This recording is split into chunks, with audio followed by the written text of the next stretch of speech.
वंदे मातरम दोस्तों, स्वरक्षा कला का उद्देश्य है स्वयं सुरक्षा संकल्प। आज हम आपके लिए सेल्फ डिफेंस सीरीज 23 लेके आए हैं। इससे पहले की सीरीज आप कंप्लीट कर लो तो आपके लिए ज्यादा बेहतर होगा। इस सीरीज में हम बात करेंगे आर्म्स कंडीशनिंग के बारे में, यानी आयरन हैंड कंडीशनिंग। इसको कई लोग करते हैं, आपने वीडियोस भी देखा होंगे, लेकिन इसकी फुल डिटेल कोई नहीं बताता है कि इसको कैसे कंप्लीट करना होता है और कैसे आप इसे इम्प्रूवमेंट कर पाएंगे।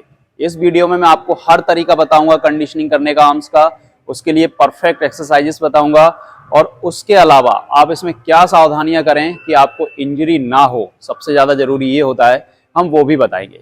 तो पहले हम देख लेते हैं कि आयरन हैंड कंडीशनिंग के लोग वेरिएशन क्या देते हैं।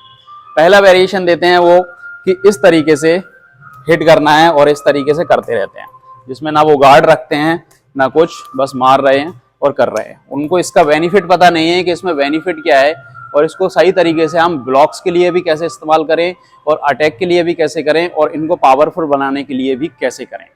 तो यहाँ मैं बात करने वाला हूँ अपने टेंडेंस, लिगामेंट्स और यहाँ की जो कैल्सीफाई मसल्स होते हैं उनके लिए, कि भाई उसको स्ट्रॉन्ग और टफ कैसे बनाया जाए कि आप उस पर डंडे को भी अटैक झेल सको और आप उससे किसी को अगर हिट करते हैं या उसका हाथ टकराता है तो उस अटैक्स को भी कैसे झेल सको।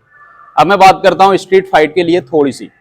हमने देखा होगा स्ट्रीट फाइट में लोग किसी को स्लैप मार रहे होते हैं या किसी को इस तरीके से पंच कर रहे होते हैं, और अगर कोई हाथ लगा देता है तो मैंने कई लड़कों के हाथ देखे हैं कि वो मारते मारते खुद ही हाथ सुजा के आ गए हैं और उनके ही हाथ स्वेल हो रहे हैं और 15 से 20 दिन लग रहे हैं ठीक होने में।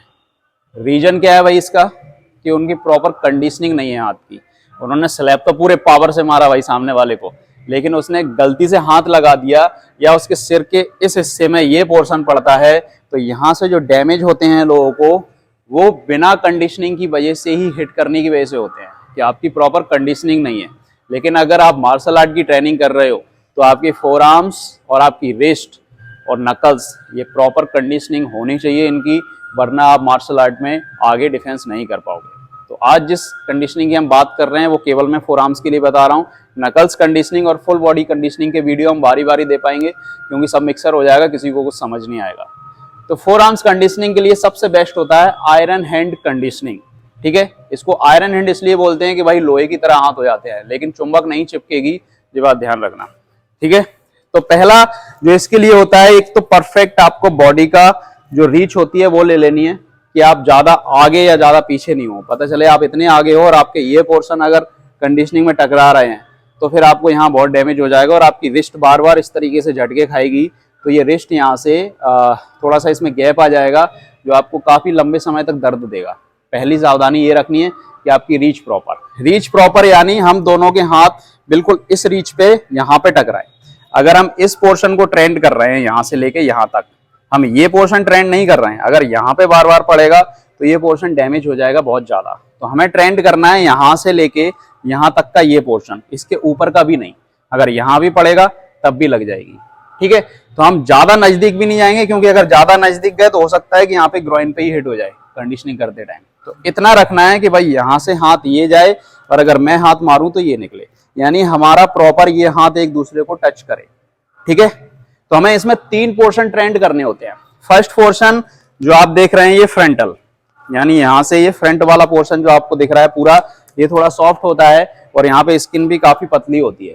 ठीक है, इसकी अपेक्षा, पीछे की अपेक्षा ये काफी सॉफ्ट होता है। दूसरा क्या है, यहाँ से हमारी रेडियल आर्टरी भी जा रही होती है, यानी लोग मोस्टली नाइफ के कट वगैरह या डंडे मारते हैं तो यहाँ पे पड़ता है ना, तो ये बहुत जल्दी डैमेज हो जाता है और लोगों को इतना दर्द होता है कि वो फाइट नहीं कर पाते हैं, या उनके यहाँ पे कोई इस तरीके से पंच मार दे या इस तरीके से तोड़ दे तो ये बहुत ज्यादा पेनफुल होता है। तो पहला हमें ये ट्रेंड करना है, यानी इसको पूरा पावरफुल करना है। दूसरा पोर्शन होता है हमारे ये ब्लेड, यानी ये बोन जो होती है यहाँ पे पतली होती है, आपने देखा होगा एक ब्लेड की तरह शार्प निकली हुई बोन होती है, ये पूरा पोर्शन हमें ट्रेंड करना है। ठीक है, और तीसरा पोर्शन होता है बैक का, यानी कि ये पोर्शन हमें इसमें भी ट्रेंड करना होता है, क्योंकि अगर हम पे कोई ऊपर से अटैक करता है तो हम इस तरीके से ही बचाते हैं, या इस तरीके से ब्लॉक करते हैं, या इस तरीके से ब्लॉक करते हैं अपने हेड को प्रोटेक्ट करने के लिए। तो हमारे ये तीनों पोर्शन इसमें ट्रेंड होंगे। तो आयरन हैंड यानी हम इस पूरे राउंड में इसको ट्रेंड कर रहे हैं। लेकिन अब इसको ट्रेंड कैसे करेंगे? अगर आप एक साइड से ही मारोगे, मान लो एक ही साइड से मारे जा रहे हैं, तो फिर ये फ्रंट वाला ही ट्रेंड होगा ना। तो इसकी एक कंडीशनिंग होती है, बिल्कुल आराम से देखेंगे। पहले रीच ली हमने, जो स्टार्टिंग कर रहे हैं वो इस तरीके से करेंगे, और जो स्टार्ट कर चुके हैं पहले उनके लिए अलग तरीका है। तो पहले रीच, हाथ को यहाँ रखना है, एक हाथ हमारा रहेगा प्रोटेक्ट करने के लिए, यानी हम गार्ड पे, क्योंकि हमें इसकी हैबिट नहीं छोड़नी है। तो हम यहाँ से अपना एक हाथ फेस गार्ड पे रखते हैं और दूसरे हाथ के लिए इसको ओपन करके रखते हैं इस तरीके से, जिससे क्या होगा कि हम इसमें बंद कर लेंगे तो यहाँ से हाथ स्टिफ हो जाता है। हाथ स्टिफ होने का मतलब ये है कि जैसे मान लो इसने मेरे ऊपर ये हाथ रखा हुआ है मुट्ठी बंद करके, और अगर आप इसको ट्राई करके देखना, आपको ये पता चल जाएगा कि इसकी स्टिफनेस कम होती है कि ज्यादा। अगर मैं चाहूं तो इसको यहाँ से फोल्ड कर सकता हूं, क्योंकि इसने हैंड बंद किया हुआ है तो ये पावर इसकी यहाँ पे इतनी जनरेट नहीं है। ये देखो यहाँ से ये फोल्ड हो जाएगा। लेकिन अगर ये हाथ खोल लेता है इस तरीके से, तो फिर मैं कोशिश करूंगा ना तो इसको फोल्ड नहीं कर पाऊंगा, बल्कि या तो ये टूट जाएगा या भाई ये आगे की तरफ गिर जाएगा। लेकिन यहाँ से आप पावर को ज्यादा फील कर पाओगे। तो हमें अपने हाथ को यहाँ पे स्टिफ ना करते हुए हाथ को इस तरीके से रखना है कि हमारे अंदर के टेंडन्स और जो अंदर की मसल्स है वो पूरी ट्रेंड हो, यानी वो पूरी तरीके से दर्द सहने के लिए तैयार हो जाए, क्योंकि आपको दर्द झेलने की क्षमता बढ़ानी है अपनी बॉडी की। हाथ आपके हैवी हैं या आपने फोरआर्म्स बहुत अच्छे ट्रेंड किए हैं तो आपकी एक एक मसल्स दिख रही है, वो एक अलग चीज हो जाती है जिम में करने से। लेकिन आपके अंदर से हैंड्स की जो मसल्स और टेंडन्स हैं वो दर्द सहने की कितनी क्षमता रखते हैं, उन दोनों में एक अंतर होता है। यानी बॉडी बिल्डर और मार्शल आर्टिस्ट में थोड़ा सा अंतर होता है। ये बात आप लोग भी अच्छे से समझते होंगे, और नहीं समझते होंगे तो कभी ट्राई कर लेना मार्शल आर्ट और बॉडी बिल्डर्स में, तो आपको ये चीज समझ आ जाएगी कि दोनों में अंतर क्या है। ठीक है, तो बॉडी शो और बॉडी को अंदर से स्ट्रॉन्ग करना, दोनों में अंतर होता है, ये चीज ध्यान रखना। ठीक है, तो हम यहाँ पे थोड़ा सा आपके फोरआर्म्स को स्ट्रॉन्ग बनाने के लिए कर रहा हूँ। मैं ये नहीं कह रहा हूँ कि जो जिम में फोरआर्म्स ट्रेंड करते हैं भाई वो बेकार है, वो किसी काम के नहीं है, वो उनके काम के हैं, लेकिन उन्होंने किस तरीके से ट्रेंड किया है उस पर डिपेंड करता है। अगर वो सिर्फ मसल्स बनाई है और उसको फोरआर्म्स को हिट करने के पर्पज से नहीं रखा है तो वो एक अलग चीज हो गई है, और उन्होंने दोनों कंडीशन में इसको किया है तो वो बहुत ही परफेक्ट इंसान है भाई, जो अपनी दोनों तरीके से ट्रेनिंग कर रहा है। ठीक है, क्योंकि वक्त पड़ने पे वो उसको यूज भी कर सके, सिर्फ दिखावे के लिए नहीं। हमने रीच ली, आगे बढ़ते हैं।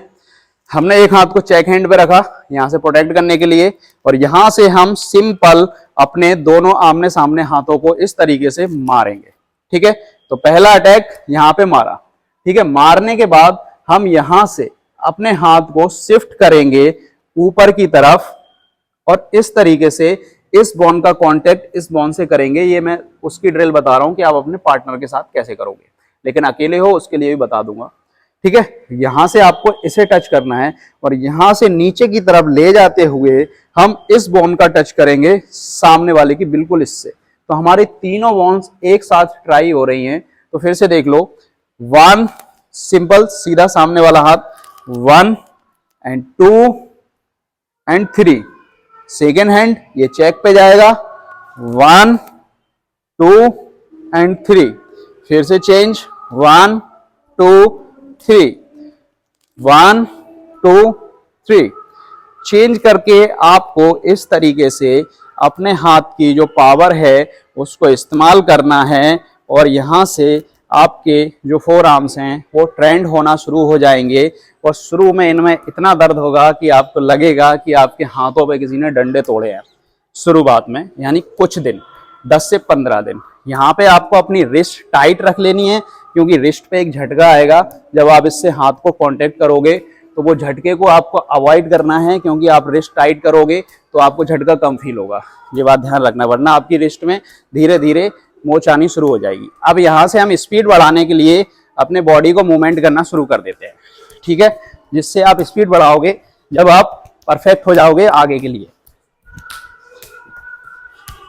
लेकिन ये तभी करें जब आप परफेक्ट हो चुके हो, पहले मत करना वरना हाथ टूट जाएगा।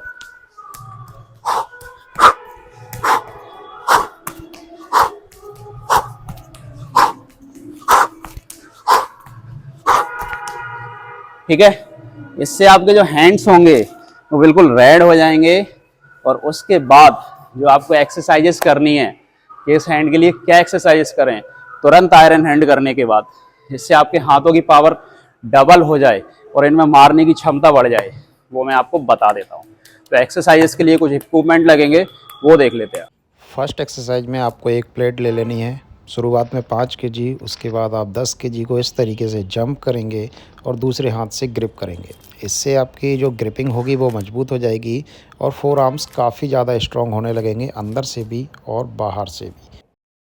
सेकंड एक्सरसाइज के लिए आपको बैट को इस तरीके से एक रस्सी से बांध लेना है और एक पाइप के थ्रू उसे वापस ऊपर लेके आना है फोर आर्म से, और फिर से लेके नीचे जाना है। ये एक्सरसाइज आपको 5 से 10 बार करनी है। इसको करने से जो आपकी ग्रिपिंग होगी वो भी मजबूत होगी और फोर आर्म्स की अंदर से प्रॉपर कंडीशनिंग हो जाएगी। थर्ड एक्सरसाइज में हम एक हैमर लेते हैं और उसको इस तरीके से फ्लिप करते हैं। एक हाथ से छोड़ना है, फिर पकड़ना है। इससे आपकी जो रिफ्लेक्स की पावर होती है वो, और जो आपके दिमाग के कोऑर्डिनेशन होते हैं वो भी मजबूत होते हैं। और साथ में रिस्ट और फोर आर्म्स के लिए ये बहुत ही बेस्ट एक्सरसाइज मानी जाती है। इससे आपके जो टेंडन्स हैं और लिगामेंट्स हैं ये काफ़ी ज़्यादा अंदर से स्ट्रॉन्ग हो जाते हैं और इनके टूटने का ख़तरा काफ़ी कम हो जाता है। ये काफ़ी ज़्यादा पावरफुल एक्सरसाइज मानी जाती है, लेकिन वेट का ध्यान रखें। और आपको नकल्स पुशअप्स तो लेने ही हैं। नकल्स पुशअप्स आपके फोर आर्म्स और रिस्ट दोनों के लिए परफेक्ट मानी जाती हैं। एंड लास्ट में आपको एक रबर बैंड लेना है और इसको किसी भी चीज़ से बांध के इस तरीके से ट्विस्ट करना है रिस्ट को। ये फोर आर्म्स के लिए बहुत ज़्यादा परफेक्ट है और दोनों हाथों से आपको इसे करना है बारी बारी से, 1-1 मिनट का गैप लेने के बाद। ठीक है, तो आपको समझ आ गया होगा। ओके, तो फोर आर्म्स कंडीशनिंग के बारे में आपको समझ आ गया होगा। बाकी आप घर पे भी इसकी कुछ कंडीशनिंग के लिए एक्सरसाइज कर सकते हो, जैसे कि कपड़े निचोड़ना। अगर घर पे कोई कपड़े मम्मी वगैरह धो रही हैं तो आप उन कपड़ों को निचोड़ो, उससे भी फोर आर्म्स काफ़ी ज़्यादा स्ट्रॉन्ग हो जाते हैं। और उसके साथ अगर आपके पास कपड़े निचोड़ने के लिए नहीं है तो एक बोरा लें, बढ़िया सा कट्टा आता है वो वाला जूट वाला, उसको पानी में भिगोएं और कम से कम 10 से 15 बार निचोड़ें। वो मैं अभी नहीं दिखा पा रहा हूँ, लेकिन सिर्फ निचोड़ना है उसको पूरा, फिर से पानी में भिगोना है, फिर से निचोड़ना है। ये एक्सरसाइजेस इस तरीके की हैं कि आपके जो हैंड्स हैं ना वो कम से कम डंडे से ज़्यादा पावरफुल तो हो जाएंगे कि आप अगर किसी के मारोगे तो उसे ऐसा लगेगा कि इसने किसी मेटल से या डंडे से मेरे सिर पे प्रहार किया है। तो ये चीज़ आप कंप्लीट कर लो, मार्शल आर्ट के लिए आपके फोर आर्म्स तैयार हैं। फिर उसके बाद हम नकल्स कंडीशनिंग के बारे में बात करेंगे। कुछ दिन में आपको वीडियो देने वाले हैं, बस उसके लिए कुछ इक्विपमेंट्स तैयार कर रहे हैं। उसके बाद आप नकल्स कंडीशनिंग भी कर लो, फिर हम फुल बॉडी कंडीशनिंग के लिए देंगे। तो तब तक के लिए आप जय हिंद, और एक नई सीरीज के साथ फिर से मिलेंगे।